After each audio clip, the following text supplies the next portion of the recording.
Bueno, como les decía entonces, los sistemas de ética pública y de integridad no solamente prevén normas de comportamiento, sino que también establecen sistemas institucionales u órganos de control que deben implementar o aplicar o asegurar que esos regímenes sean cumplidos. Entonces, en todo lo que son tanto los procedimientos de prevención y de control de esa prevención, como en algunos casos lo que es la auditoría o el control de cómo se ejerció la función pública, tanto en el sentido de si esa función pública se ejerció conforme las normas de conducta ética, como también si esa función pública, en el caso, por ejemplo, de uso de recursos públicos, se hizo conforme a principios de eficacia, eficiencia y efectividad. Entonces hay distintos tipos de controles que establece nuestro sistema para garantizar que esto así suceda. Bueno, en el ámbito del Poder Ejecutivo podemos mencionar como relevantes la Oficina Anticorrupción, que es el órgano de aplicación de la Ley de Ética Pública y de todas las reglamentaciones de la Ley de Ética Pública en el ámbito del Poder Ejecutivo Nacional. Y luego tenemos otros órganos, como por ejemplo la Sindicatura General de la Nación, que hace todo el control interno del sector público nacional.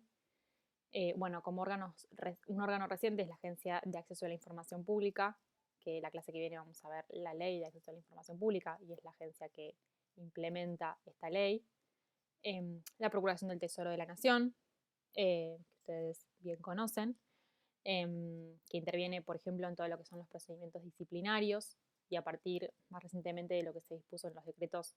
201 y 202 del 2017, que lo que intenta es generar un mecanismo preventivo frente a posibles conflictos de interés del presidente de la nación o ministros o funcionarios de igual rango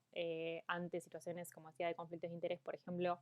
en los procedimientos de contratación pública. Entonces le da una intervención especial al Procurador del Tesoro de la Nación. Pero además, bueno, como decía, el Procurador del Tesoro interviene en los procedimientos, en la coordinación de todos los procedimientos disciplinarios y en ese sentido tiene funciones bastante concomitantes y concurrentes, por ejemplo, con la Procuraduría de Investigaciones Administrativas, lo que antes era la FIA. Y bueno, luego tenemos en el ámbito del Poder Judicial de la Nación, la Corte Suprema básicamente es la que aplica la ley de ética pública en el ámbito del Poder Judicial y ya vamos a ver que se puede aplicar algunas sanciones. En el ámbito del Congreso de la Nación no hay autoridad de aplicación de la ley de ética pública, lo cual, bueno, habla de mucha opacidad en ese sentido. Luego otros órganos de control importantes, bueno, la Procuraduría de Investigaciones Administrativas ya la mencioné, que actúa en el ámbito, depende del Ministerio Público, pero actúa en el ámbito del sector público nacional. Luego tenemos como un órgano de control externo la Auditoría General de la Nación, que es órgano de control externo también del sector público nacional y de todo ente que administre recursos públicos,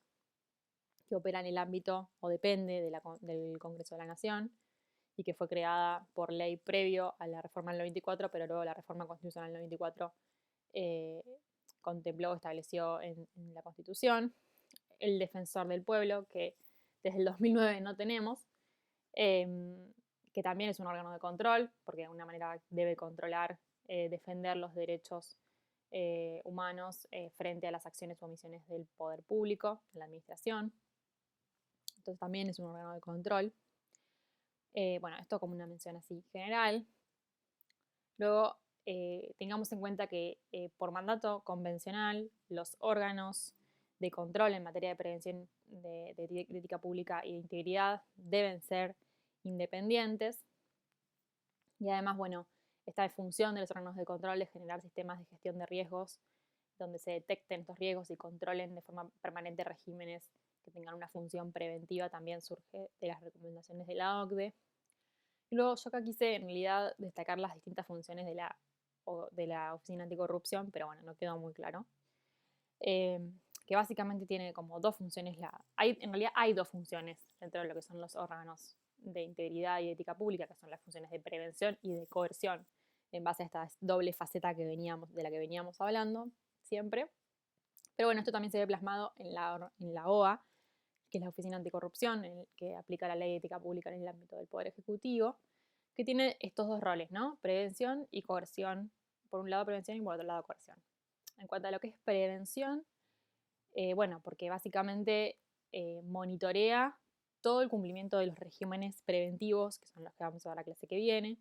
Es decir, por ejemplo, lleva el registro de las declaraciones juradas de todos los funcionarios públicos, analiza su contenido a los fines de detectar si hay situaciones de incompatibilidad o de enriquecimiento ilícito, da asesoramiento en términos de cómo deben presentarse esas declaraciones, y también hace evaluaciones de esos regímenes, de cómo funcionan esos regímenes a los fines de presentar informes al presidente de la nación con propuestas de reforma y propuestas de política en materia de integridad, lo cual habla de un rol de mucha cercanía a todo lo que son los funcionarios públicos y de confianza, de alguna manera, pero por otro lado esto contrasta con la función de coerción que tiene, que básicamente lo que intenta es iniciar investigaciones, denuncias penales, intervenir en procedimientos sancionatorios o disciplinarios. Básicamente, obviamente, las violaciones a las normas de ética e integridad pueden dar lugar a distintos regímenes de responsabilidad, como veíamos al principio. Entonces pueden dar inicio a procedimientos a procedimientos sancionatorios o disciplinarios. También pueden dar inicio a causas penales.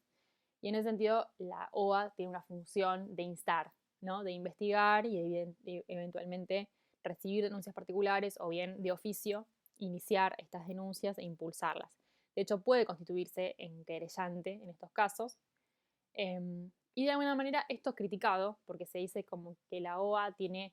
estas dos funciones que son un tanto incompatibles, porque por un lado tiene que generar esa confianza, esa cercanía y promover y dar incentivos a los funcionarios públicos para que les presenten información, les hagan las declaraciones juradas, denuncien si tienen un conflicto de interés, pero por otro lado